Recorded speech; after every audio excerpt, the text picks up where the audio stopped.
बाब अव्वल, कुरान की सियासी तालीमात। मजमून, अल्लाह की कानूनी हाकिमियत।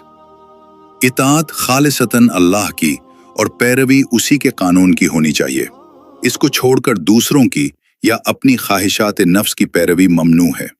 सूरह अज़्ज़ुमर आयत नंबर 2।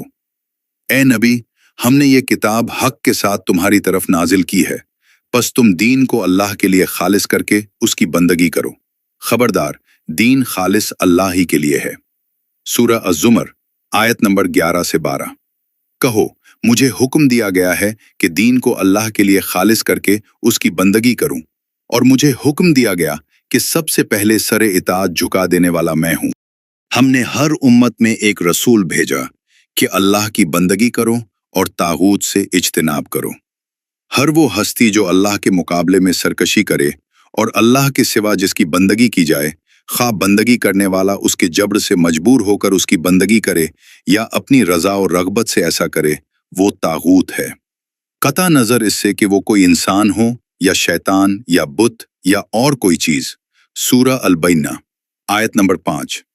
उनको कोई हुक्म इसके सिवा नहीं दिया गया कि यकसू होकर अल्लाह की बंदगी करे, दीन को उसके लिए खालिस करते हुए। सूरह अल-आराफ आयत नंबर 5। पैरवी करो इस चीज की जो तुम्हारी तरफ नाजिल की गई है, तुम्हारे रब की तरफ से, और उसे छोड़कर दूसरे सरपरस्तों की पैरवी न करो। सूरह अर्राद आयत नंबर 37।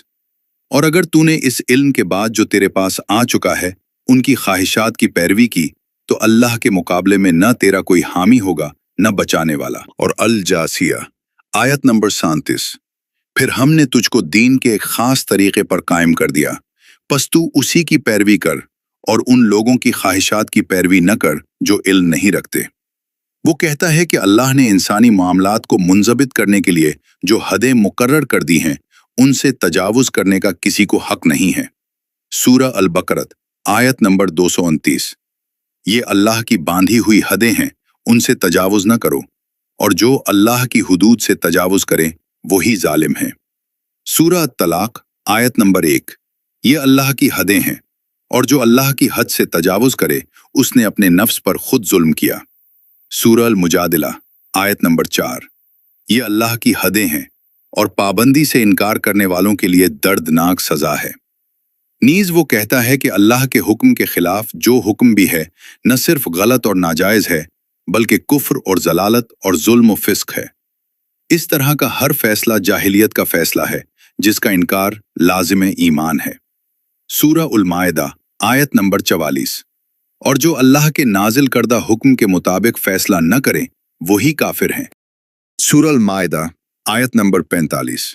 और जो अल्लाह के नाजिल करदा हुक्म के मुताबिक फैसला न करे वही जालिम है। सूरह अल-माइदा आयत नंबर 47।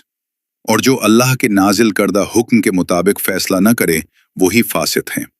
सूरह अल-माइदा आयत नंबर 50। क्या वो जाहिलियत का फैसला चाहते हैं?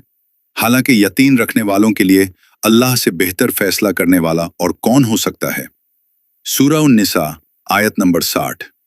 क्या तूने नहीं देखा उन लोगों को जो दावा करते हैं कि वो ईमान लाए हैं उस किताब पर जो तेरी तरफ नाजिल की गई है और उन किताबों पर जो तुझसे पहले नाजिल की गई थी, और फिर चाहते हैं कि फैसले के लिए अपना मामला तागूत के पास ले जाएं, हालांकि उन्हें उसका इनकार करने का हुक्म दिया गया था।